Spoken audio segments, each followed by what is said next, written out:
Hello everyone, ICT virtual classes में आपका बहुत बहुत स्वागत है। तो आज हम शुरू करने आ रहे हैं एक नया टॉपिक जिसका नाम है ऑप्टिक्स यानी कि प्रकाशिकी। तो ये हमारे पास दो तरीके से है। आप लोगों ने कक्षा 10वीं में यानी कि जब क्लास 10th में थे तो इसका एक पार्ट तो पढ़ ही लिया होगा ऑप्टिक्स का, और हालांकि अब हम उसको और डिटेल में पढ़ने वाले हैं और ज़्यादा उसके बारे में समझेंगे, लेकिन वो पार्ट भी हमारा आता है। तो ऑप्टिक्स बेसिकली हमारे पास दो पार्ट में बटी हुई है, एक है रे ऑप्टिक्स और एक है वेव ऑप्टिक्स। एक है रे ऑप्टिक्स, एक है वेव ऑप्टिक्स, यानी कि एक होगी हमारे पास कण प्रकाश की और एक होगी हमारे पास तरंग प्रकाश की।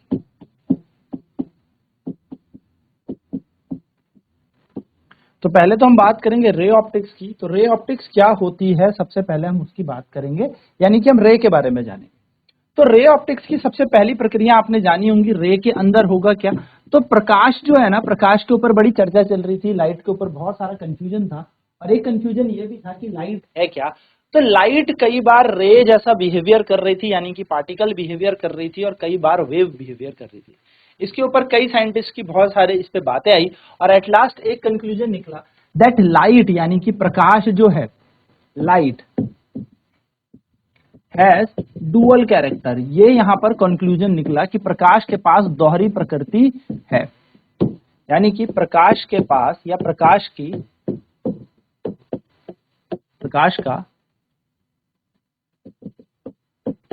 की दोहरी प्रकृति होती है। अब दोहरी प्रकृति से क्या मतलब है, तो कभी प्रकाश काम करता है कणों वाली प्रकृति यानी कि पार्टिकल नेचर, और कभी प्रकाश बताता है तरंग वाली प्रकृति यानी कि वेव नेचर। इसको हम तरंगों वाली प्रकृति भी बोलते हैं। तो ये दो कहानियां यहाँ पर चल रही थी कि कण कभी कण जो है बेसिकली जो लाइट है, कभी वो पार्टिकल का काम कर रही है, कभी वो वेव का काम कर रही है, यानी कि sometimes the light is behaving like a particle and sometimes it is behaving like a wave. तो इसके ऊपर जो बहुत सारे फिनोमिना देखे गए और कुछ ऐसी प्रक्रियाएं हुई, कुछ ऐसी भौतिक यानी कि फिजिकल एक्टिविटीज थी, या एक्सपेरिमेंट समझ लीजिए या फिनोमिना समझ लीजिए, ऐसी प्रक्रियाएं थी जो कणों वाली प्रकृति से ही पूरी हुई, यानी कि that was shown by the particle nature. और कुछ इसमें से ऐसी थी जो वेव नेचर यानी कि तरंगों वाली प्रकृति से ही प्रूव हुई, वो थी तरंग प्रकाश की। अब अगर मैं आपको एक बहुत ही बेसिक इंट्रोडक्शन दूं, बहुत ही एकदम छोटा सा इंट्रोडक्शन कि प्रकाश की क्या है, ये ऑप्टिक्स है क्या। आपने सर यहाँ पर ऑप्टिक्स तो लिख दिया, बट इस ऑप्टिक्स का मतलब क्या है। तो भौतिकी की वह शाखा जिसमें हम प्रकाश और उसके नियम यानी कि प्रकाश के नियमों का अध्ययन करते हैं, उसको हम ऑप्टिक्स बोलते हैं। यानी कि द ब्रांच ऑफ साइंस और the branch of physics in which we study और deal with the phenomena and the laws of light, यानी कि which has been done by light. जो जो लाइट करेगी वैसे वैसे प्रक्रियाओं को, उन उन चीजों को जब हम गौर से देखेंगे, उनका अध्ययन करेंगे, तो उसी को हम प्रकाश की यानी कि ऑप्टिक्स कहेंगे। ठीक है, हमसे डेफिनेशन नहीं पूछी जाती, बस आपको याद रखनी है ना। बात करें अगर पार्टिकल नेचर में तो क्या क्या हमें देखने को मिलेगा, तो बेसिकली ऐसा नहीं है। ह्यूगेन्स एक प्रिंसिपल पढ़ोगे, हाइगेन का प्रिंसिपल पढ़ोगे, और उन्होंने बहुत सारी चीजें जो पार्टिकल नेचर में प्रूफ होती है वो वेव से भी की है। बट हमारे पास यहाँ पर जो पहला फिनोमिना आता है, जो हमारी क्लास के लिए इंपॉर्टेंट है, वो है रिफ्रैक्शन ऑफ लाइट। आप लोगों ने कक्षा 10वीं में इसे बहुत अच्छे से पढ़ा भी होगा। रिफ्रैक्शन ऑफ लाइट यानी कि इसको हम कहते हैं प्रकाश का अपवर्तन। अब सबसे पहले यहीं से शुरू करेंगे, अपवर्तन क्या होता है। तो अपवर्तन क्या है, फटाफट से इसको डिफाइन करते हैं। सो ध्यान में रखेंगे, when a ray of light goes from one optical medium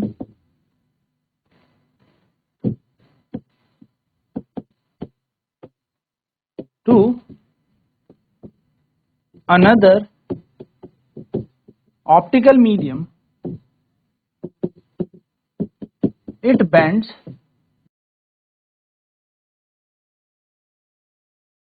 towards the normal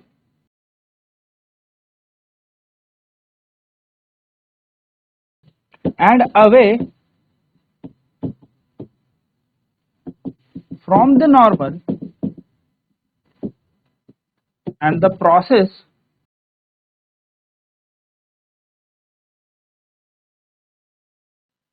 is called refraction of light। क्या कह रहा है? जब प्रकाश एक माध्यम से दूसरे माध्यम में जाता है तो प्रकाश अभिलंब के समीप हो जाता है या अभिलंब से दूर हो जाता है। ऐसी प्रक्रिया को हम प्रकाश का अपवर्तन कहते हैं। यानी कि जब प्रकाश एक माध्यम से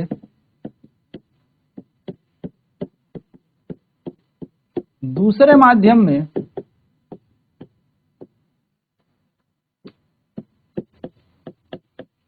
जाता है तो प्रकाश की किरण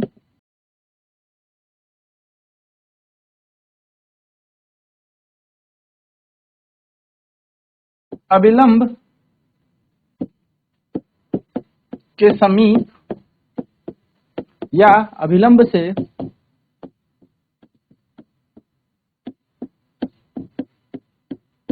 दूर हो जाती है और ऐसी प्रक्रिया को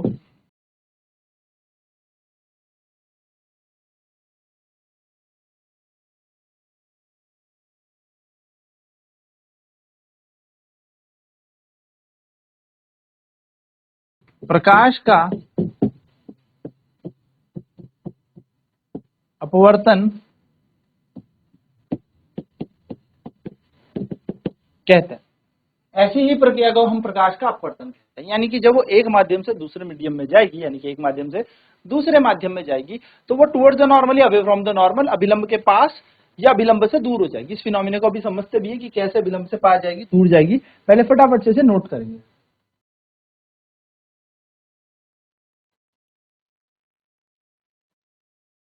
तो जब भी प्रकाश एक माध्यम से दूसरे माध्यम में जाएगी तो अभिलंब के पास हो जाएगी, अभिलंब से दूर हो जाएगी और ऐसी प्रक्रिया को प्रकाश का अपवर्तन कहते हैं। फटाफट से नोट करेंगे।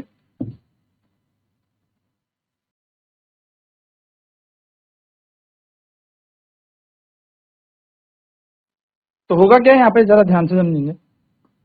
देखो, इसे कहते हैं इंटरफेस। इंटरफेस एक ऐसी चीज होती है जो दो माध्यम को अलग अलग करेगी। तो ऊपर समझो एक हवा है, नीचे कांच है। दो माध्यम ये होते हैं, ऊपर हवा नीचे पानी, ऊपर कांच नीचे पानी, ऊपर कांच नीचे हीरा, कुछ भी हो सकता है, एक्स वाई जेड। बस यहाँ पर दो माध्यम होंगे, दो माध्यम होने आवश्यक है।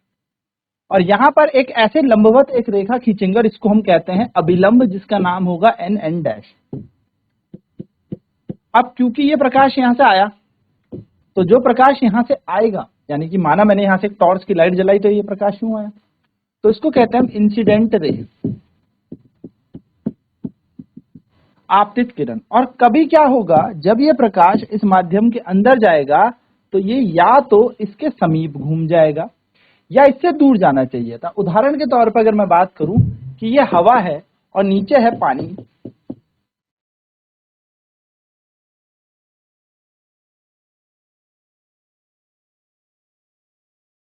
तो ये क्या करेगा, ये पानी में इस अभिलंब के एन एन डैश के ये लाइट पास आ जाएगी।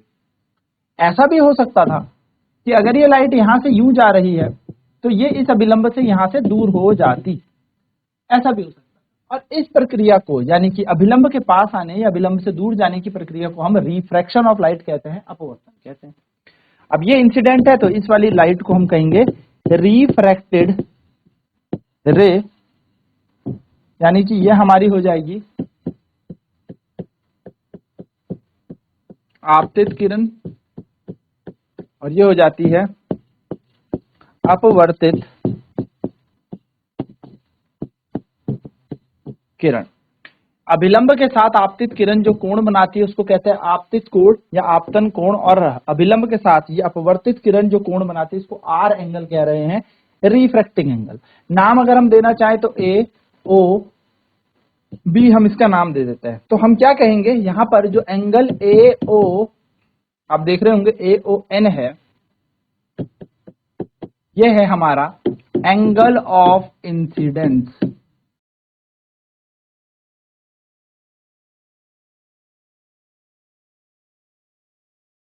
आपतित कोण, याद रखेंगे आपतित कोण क्या होता है? Angle between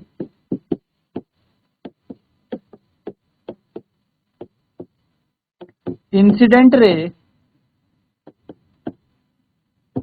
and normal.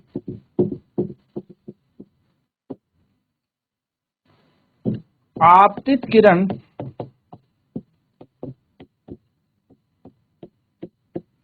और अभिलंब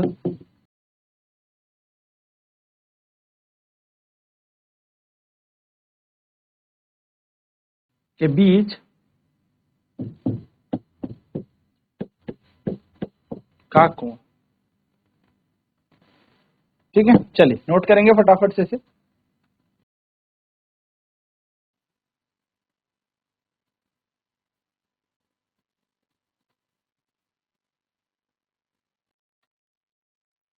इसी प्रकार से जो हमारे पास दूसरा एंगल बना था, याद रखेंगे ये बी ओ एन डैश, इसको हम कहेंगे रिफ्रैक्टेड एंगल, यानी कि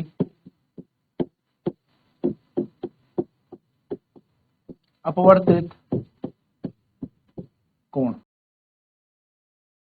क्या कहेंगे? The angle between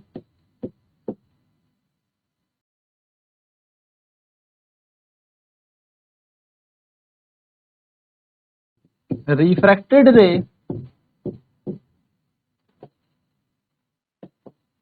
and the normal is called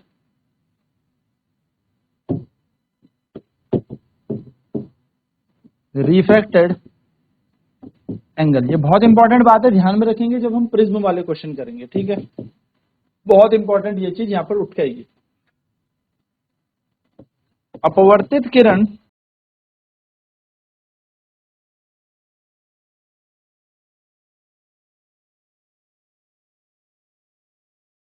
और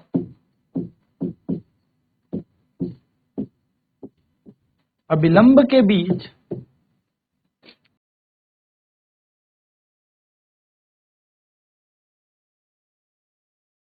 बनने वाला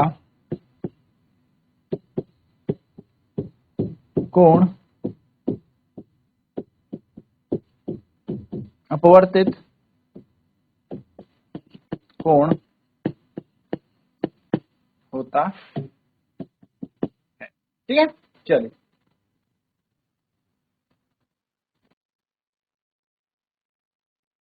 अब यहां हमने देखे दो माध्यम है ना, हमने यहां पर दो माध्यम देखे, तो याद रखिएगा नोट पॉइंट, किसको हम कहेंगे? रेयरर मीडियम, यानी कि विरल माध्यम।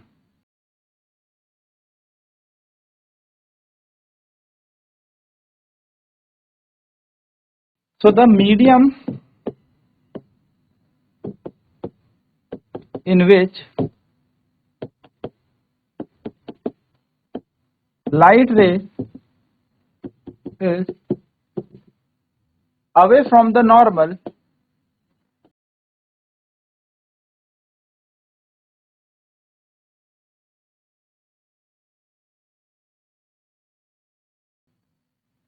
is called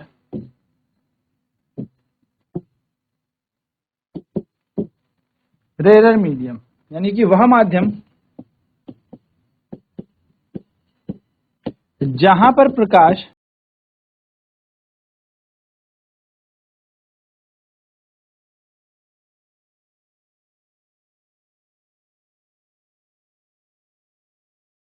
अभिलंब से दूर होगा।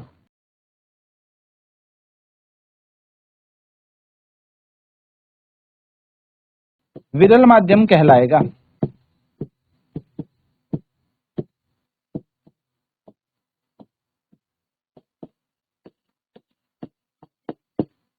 चलिए नोट करेंगे फटाफट से, डेंसर रेयरर मीडियम क्या होता है, फिर बात करेंगे डेंसर मीडियम।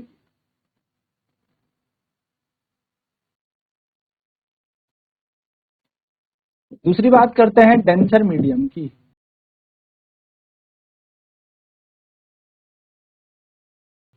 यानी कि जिसको हम कहते हैं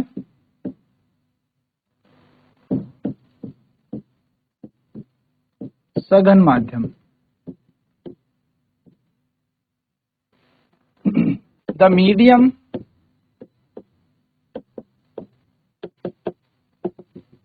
in which the ray of light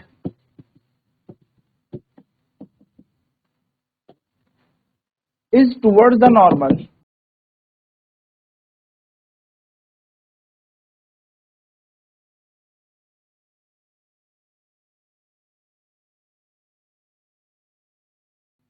is called denser medium। वह माध्यम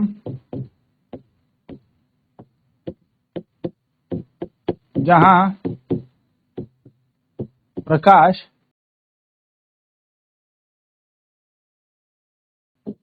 अभिलंब के पास हो उसे सघन माध्यम कहते हैं।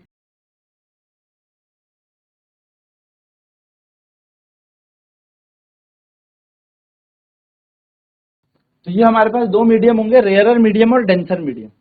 रेयरर मीडियम जहां पे light away from the normal होगी, नॉर्मल से दूर होगी, और डेंसर मीडियम जहां पे लाइट टुवर्ड्स द नॉर्मल होगी, यानी कि अभिलंब के पास होगी, नॉर्मल के पास होगी। ठीक है, नाउ ये लाइट जो है पास और दूर जा क्यों रही है सर, ऐसा हो क्यों रहा है? तो cause of refraction,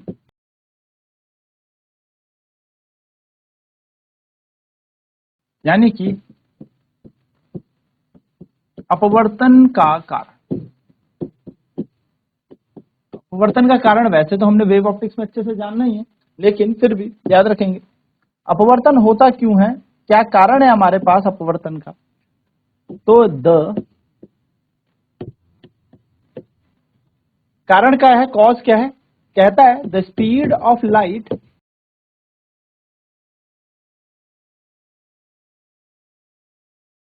is different in different mediums.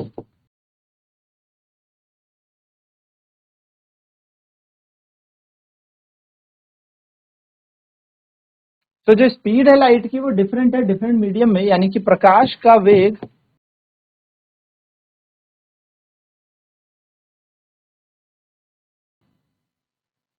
भिन्न माध्यमों में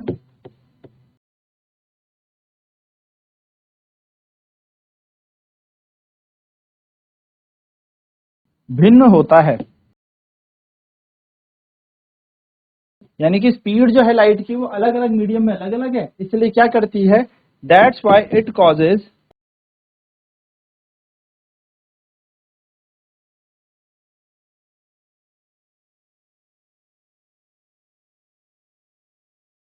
रिफ्रैक्शन, तभी वह अपवर्तन करती है। तो ये बेसिक सी चीज थी, बेसिक सी क्लास थी, और ऐसी ही बेसिक सी चीजें अभी हम कल भी करेंगे, यानी कि आने वाली क्लासेस में करेंगे। और इसी प्रकार से हम पूरा का पूरा अपवर्तन यानी कि रिफ्रैक्शन पढ़ेंगे। आज हमने जाना डेंसर मीडियम क्या होता है, रेयरर मीडियम क्या होता है, हमने बेसिकली रिफ्रैक्शन के बारे में जाना। कल हम बात करेंगे कि कैसे ये, इसके लॉज क्या होते हैं, इसके नियम क्या है, और कैसे ये अपवर्तनांक जिससे सबको डर लगता है, रिफ्रैक्टिव इंडेक्स, उससे जुड़ा है। तो ये सारी चर्चाएं अब धीरे धीरे होंगी और पूरे ऑप्टिक्स को हम ऐसे खत्म कर देंगे। तो आज की क्लास में इतना ही। आईसीटी वर्चुअल क्लासेस में जुड़ने के लिए बहुत बहुत धन्यवाद। आपका दिन शुभ हो।